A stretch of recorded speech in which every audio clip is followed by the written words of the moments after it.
These areas that many people touch throughout the day, commercial spaces, these include door handles, elevator bottoms, handrails, shared desks, break room appliances. These surfaces need frequent cleaning because of germs. The germs can spread from person to person, so they have to be cleaning very often.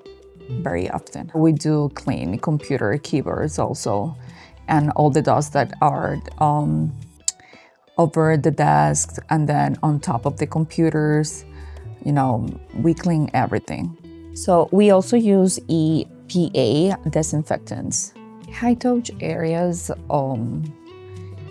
are areas that many people touch, so by eliminating pathogens on frequently contact surfaces, helping reduce employee sick days, and also maintaining a healthier work environment.